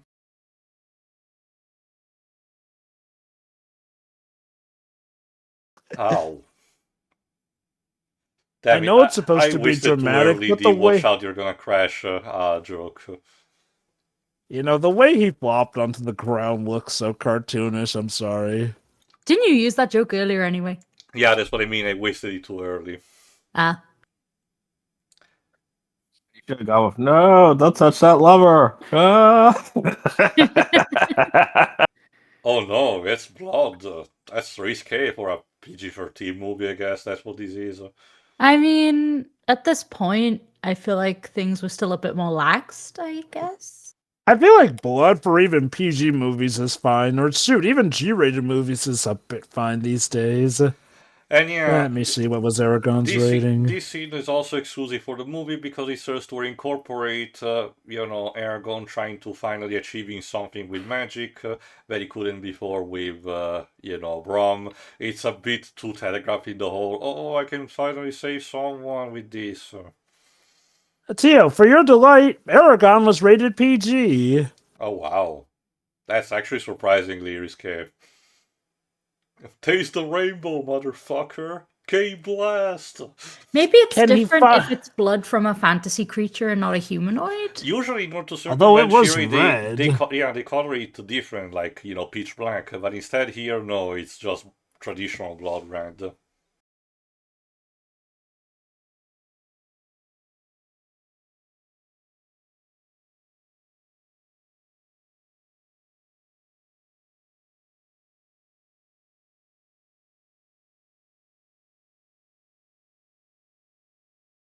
Cut. There you go. There's your Thank fade you. out, fade in. We won somehow. Off screen. Like not For new system. like not even a. Ta-da. It's not Is it even a a shot of tab? like them losing power when Durza dies. Also- They just won. Why did the shot with Murta get to be in slow motion? I don't know. And another fade out. Are the editors just rolling dice to see what transition or shot they should use every time? Yes. Editors is a good observation here. There are apparently 3 for this. Roger Barton, Masahiro Hirakubo, and Chris Levinson. Oh, this scene. Get ready for an absolutely dick line read here. Um, Can I help you? There's...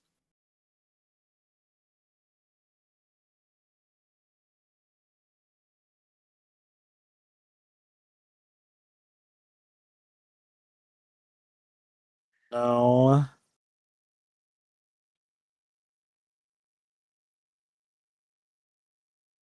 you piece of shit. You absolute asshole. Again, to be fair, this comes very close to how Murta was characterized in the book.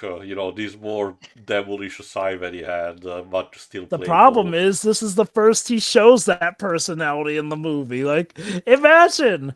God, did my mom make it? I'm sorry, dear. But she died. Of exhaustion. She's actually just fine. It's like that scene. Someone will die of fun. It's like that scene from Family Guy when Peter goes to the doctor and he constantly teases that he might be dying, but he's not. You're just fat.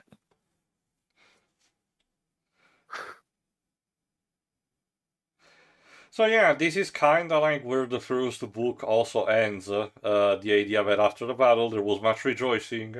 Eragon and Saphira got to recuperate, but they will start to work immediately on to move into their next journey to the north, accompany Arya back to the Forest of the Elves.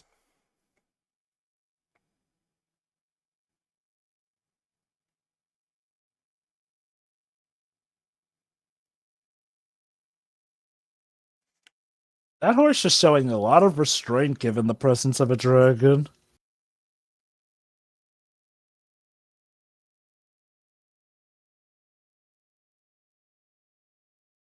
Hey, Sweet Fang, you weren't about to leave without saying goodbye to the hero now.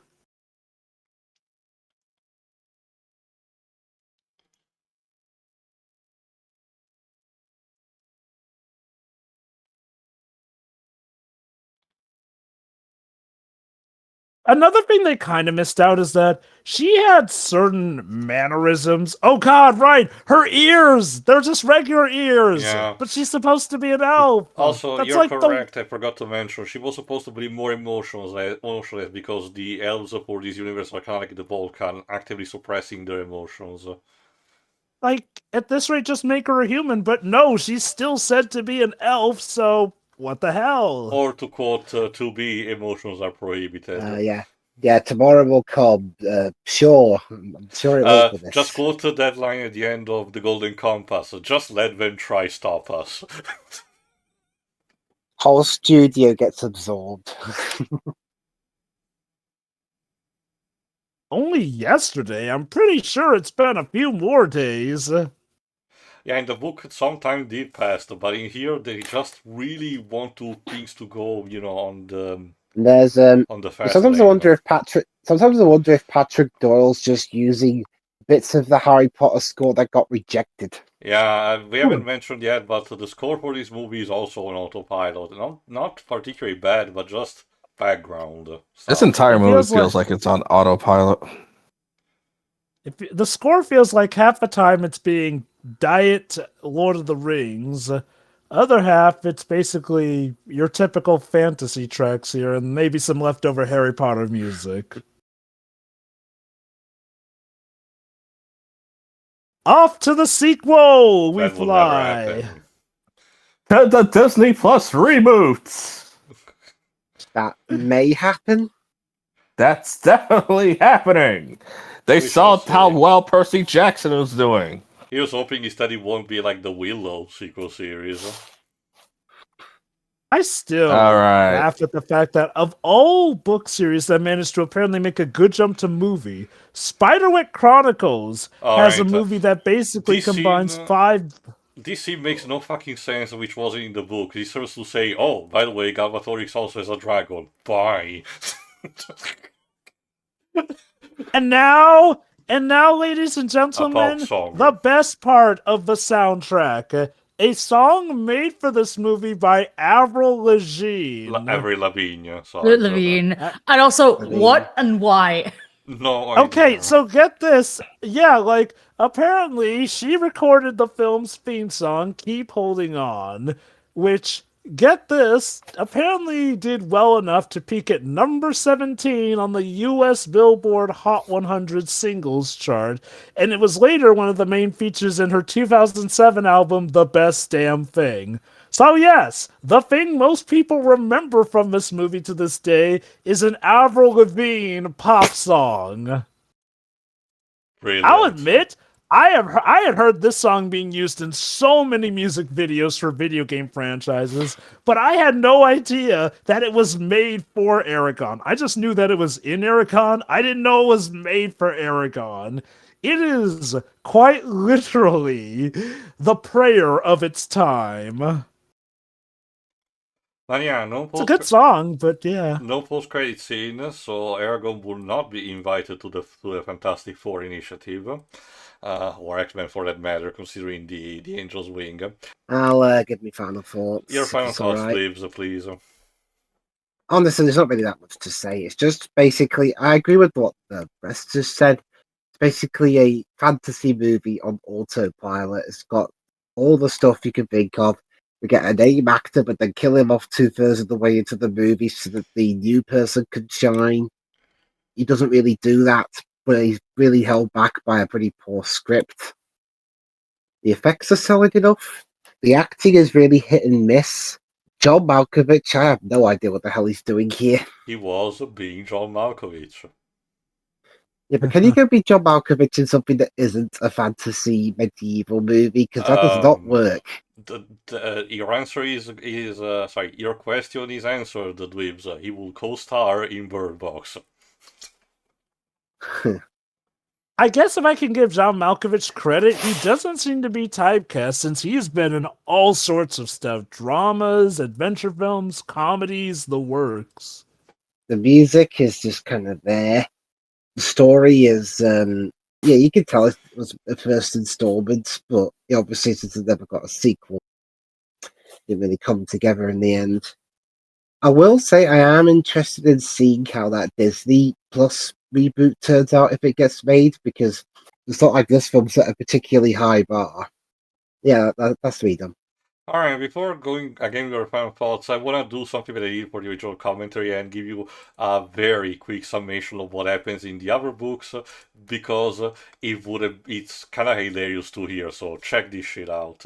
Okay, second book is Eragon and Arya reaching the Forest of the Elves, and this is where Eragon begins his next phase of his training, where he meets the other surviving dragon rider, a guy called Aramis, which has a golden dragon. And if I recall correct, he has a major injury. That's the reason why he hasn't, gone in battle just yet. Because he's also, particularly old.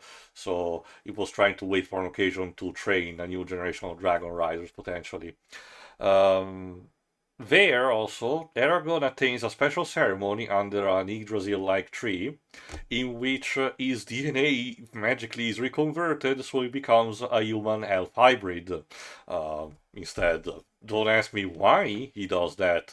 They do mention that it's kind of like to amplify his magic potential, but it's clearly just there, possibly to be quirky and potentially to give him more of a connection with Arya, if you ask me. It's just a thing that happens.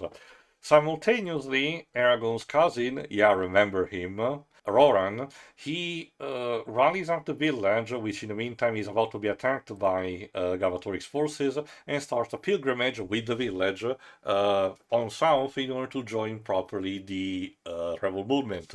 He eventually will reach it, and the story arc will be him falling in love with Naswada, the daughter of the leader of the Varden, who eventually takes over when Ajihad gets killed. I forgot which specific circumstances. In the meantime, by the end of the second book specifically, Murtagh goes missing, and in the meantime, he was going to go for his own training and everything, but he goes missing early on. And by the end of the second book, it gets revealed that he was captured by Galvatorix, brainwashed, and given a red dragon, and now is instead a proper villain, much like his father was. In the third book, Murtagh kills Aramis during an attempt, that he was trying to force a stalemate to happen.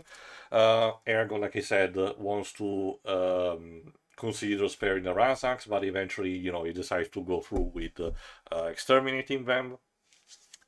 And by the fourth book, it's also get revealed that the Organi were basically kind of mind controlled by Durza, and while they have some level of animosity towards the other species, they are not always chaotic evil in nature. So some of them actually do want to join the rebel movement, and by the end of the war, Eragon will also reward them in a specific manner.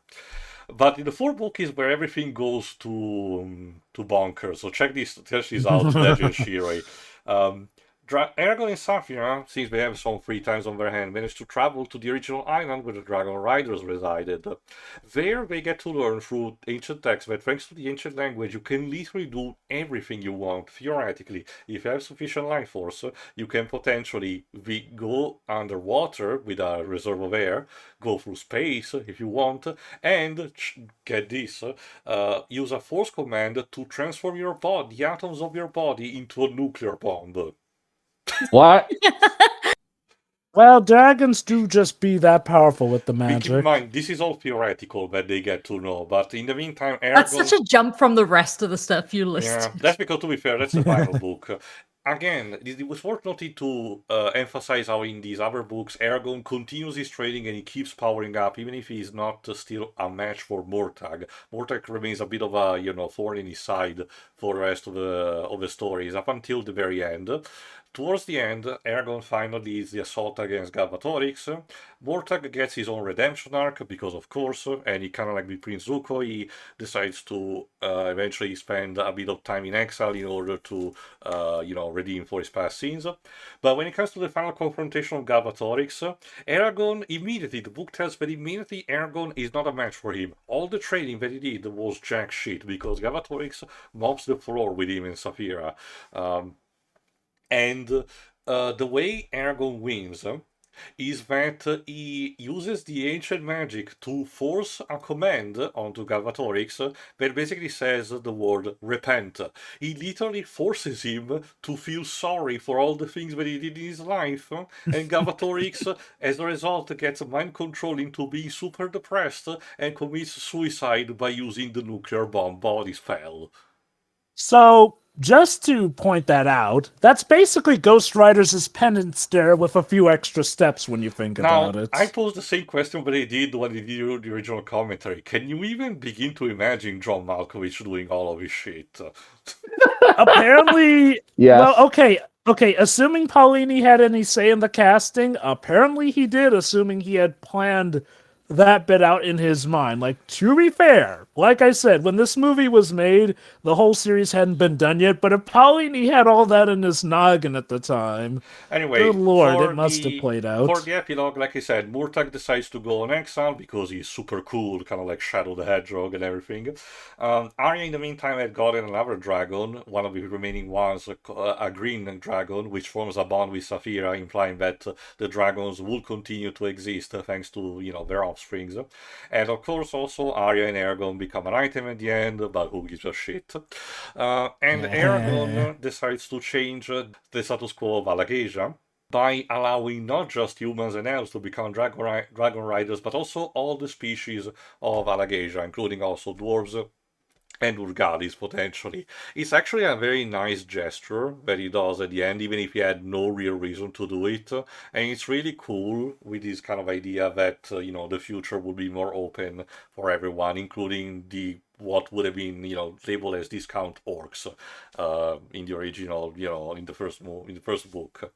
But that's pretty much it. Ever since Inheritance, Paolini has brought a couple of more books. One that functions as a small anthology that basically tells you what Murtagh has been doing all this time, and I read that and it's okay, but I haven't read anything else on that matter, so I don't know how things continue. But besides that, final thoughts, the rest of the final thoughts, Deji. I'll be real. I kind of felt like I had no idea what was going on with this movie because I feel like things just happened, and it was a So, semblance of a story. would you say it's similar to when I showed to you the Ranking Mass version of The Hobbit? Actually, sorta, kinda. Mm-hmm. But I feel like this one is worse because it's trying to be a high epic fantasy like the uh God, I forgot Peter Jackson Lord of the Rings. So I feel like trying to bore me is the worst thing you can possibly do. Like I do like the design of the dragon. And yes, it's Star Wars. But I feel like Star Wars in a more fantastical setting rather than space fantasy is an interesting idea to go to see how that would work, especially if you have dragons. It's just maybe I should read the books. I sell it all the time at work. Yeah, I will suggest to give him a try. I agree. And, oh wait, I didn't tell the story. So I had a friend in middle school. When this movie, he was so excited for this movie because he's a huge fan of the books. When this movie came out, it occurs to me, he just never talked about the series ever again. In the 3 years we were in middle school. Wow. Being a reader and then a film watcher is suffering. Okay, There are some great film adaptations. Like there are, yes. Like, I mean, I read the books. I was kind of a little iffy with the movie, but like the movie sent him into a bout of despair. Damn. Oh, he was fine. It's just like, no, just realized you never talked about those movies. Writing is a skill. God, I hope the Disney Plus show is good. Just so, because I know what's the author's name again? Paolini. I know he really has been fighting for years to get to see his vision on in some way, shape, or form. So I'm always rooting for someone to have a win when it comes to this. All right, that's all, I guess. Yeah. I will go next. This is still a bit of a mess, and I explained in great details why throughout, so I will not, repeat myself for it. But I still, at the end of the day, I'm interested, what would have been interested to see how we would have taken this direction. Again, Narnia managed to arrive to the third movie. Percy Jackson managed to arrive to the second movie. Twilight was able to finish the fucking thing. So this really did not have much of an excuse outside of Fox doing once again another bad decision. So that explains a lot. Again, anything else is something that I already mentioned.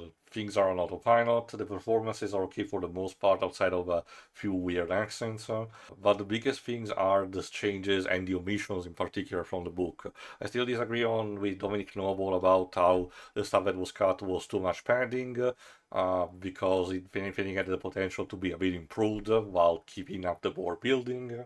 And why did you cut away Solemn again? I really don't understand.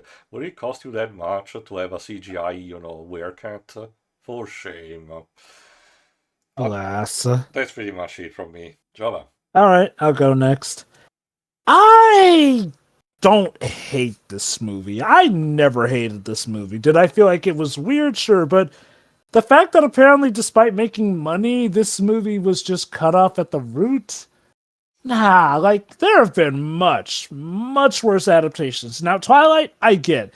It's a bad movie, but it's a bad movie that is relatively adapting well with source material, so I get why things worked out with that one. But, like, come on, like, if Percy Jackson at least got a second movie, I feel like Eragon should have gotten another shot. It's like, here's an I mean, idea. can I just contribute for something? Isn't that Percy What? Jackson, the second one, worse? Oh, it dead.